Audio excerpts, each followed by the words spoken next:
हरियाणा चुनाव में खट्टर पकड़ेंगे संकल्प का लोटा। क्या बीजेपी की लोटे के चक्कर में डूब जाएगी लुटिया? मनोहर लाल के हाथ में लोटा देकर क्या नाराज हरियाणा को और नाराज कर बैठेगी बीजेपी? मनोहर लाल को हरियाणा में एक बार फिर बीजेपी बनाएगी मुख्य चेहरा। मनोहर लाल को दिया 21% दलितों को साधने का टारगेट। नमस्कार दोस्तों, मेरा नाम है राज के वर्मा और आप देख रहे हैं रिपोर्टर जी। अगर आपने रिपोर्टर जी चैनल को सब्सक्राइब नहीं किया है तो दोस्तों चैनल को सब्सक्राइब करना मत भूलिए। चलिए एक बार फिर से बात करेंगे हरियाणा विधानसभा चुनाव की, और इस बार के विधानसभा चुनाव को बीजेपी कैसे जीतेगी, क्योंकि बीजेपी दावा कर रही है कि वो तीसरी बार हरियाणा में सरकार बनाने जा रही है। लेकिन उसको लेकर रणनीति क्या है?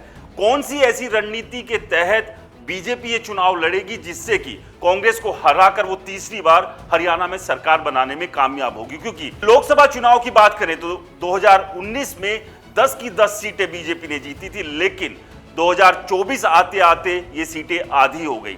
और कुछ सीटें तो ऐसी थी कि मुकाबला इतना नजदीक का था कि अगर कांग्रेस ने थोड़ा सा जोर और लगा लिया होता तो वो सीटें भी बीजेपी के हाथ से निकल जाती। लेकिन इस सब के पीछे या इन सब के बीच कौन से ऐसे फैक्टर्स थे जिन्होंने हरियाणा में बीजेपी की लुटिया को डुबो दिया? और इसमें सबसे बड़ा नाम है खुद पूर्व मुख्यमंत्री मनोहर लाल खट्टर, क्योंकि मनोहर लाल खट्टर को लेकर हरियाणा में अच्छी खासी नाराजगी देखने को मिल रही थी। और यही कारण था कि उन्हें मुख्यमंत्री के पद से हटाकर लोकसभा चुनाव लड़वाया गया, ताकि हरियाणा में जो हरियाणा के लोग नाराज हैं, खासतौर से जाट, किसान और दलित, उस नाराजगी से किसी तरह से बीजेपी बच जाए। लेकिन लोकसभा चुनाव में वो काम आया नहीं और बीजेपी की हालत कैसी रही वो सबके सामने है। लेकिन अब एक बार फिर से मनोहर लाल खट्टर को क्या हरियाणा में बीजेपी अपना मुख्य चेहरा बनाने जा रही है? और अगर ऐसा बीजेपी करती है तो क्या हरियाणा में बीजेपी विधानसभा चुनाव में भी अपनी लुटिया डुबो देगी? क्योंकि हरियाणा चुनाव में खट्टर पकड़ेंगे संकल्प का लोटा, और क्या बीजेपी की लोटे के चक्कर में डूब जाएगी लुटिया? दरअसल हरियाणा में 21% दलित वोट है और बीजेपी ये बात अच्छे से जानती है कि जाट वोटर उनके साथ किसी भी हाल में आने वाला नहीं है। लेकिन इस बार के लोकसभा चुनाव में दलितों ने भी बीजेपी से किनारा कर लिया था और कहीं ना कहीं कांग्रेस को पूरी तरह से सपोर्ट किया, और यही वजह थी कि एक बड़ी हार हरियाणा में देखने को मिली।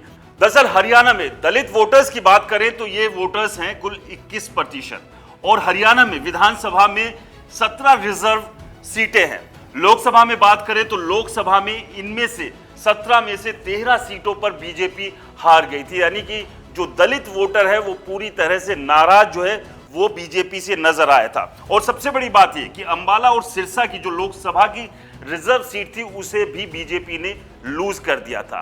अब सबसे बड़ा सवाल यह है कि इन नाराज दलित वोटर्स को कैसे बीजेपी रिझाकर अपने साथ लाने में कामयाब होगी, और उसके लिए एक रणनीति, एक नया प्लान बीजेपी ने तैयार किया है। और इसके तहत बीजेपी जल्द ही एक दलित महासम्मेलन का आयोजन करने जा रही है, जिसमें 15,000 दलितों को बुलाया जाएगा, जिसमें 10,000 पुरुष होंगे और 5,000 महिलाएं होंगी। और यहीं पर ये महिलाएं संकल्प का लोटा लेकर पहुंचेंगी और ये लोटा वो पूर्व मुख्यमंत्री मनोहर लाल खट्टर को सौंपेंगी। लेकिन अब सबसे बड़ा सवाल यही है कि जिस चेहरे पर पूरा हरियाणा नाराज है, जिस चेहरे पर दलित नाराज है, जिस चेहरे पर जाट नाराज है, जिस चेहरे पर किसान नाराज है और जिस चेहरे पर खिलाड़ी नाराज है, उसी चेहरे को अगर बीजेपी विधानसभा में एक बार फिर से आगे करती है तो क्या बीजेपी हारी हुई बाजी को जीत जाएगी, या फिर जिस हार की तरफ बीजेपी बढ़ रही है वहां पर और ज्यादा बुरी हालत बीजेपी की हो सकती है? आपको क्या लगता है? हमें कमेंट्स कर जरूर बताएं। रिपोर्टर जी चैनल को सब्सक्राइब नहीं किया है तो दोस्तों चैनल को सब्सक्राइब करना ना भूलें।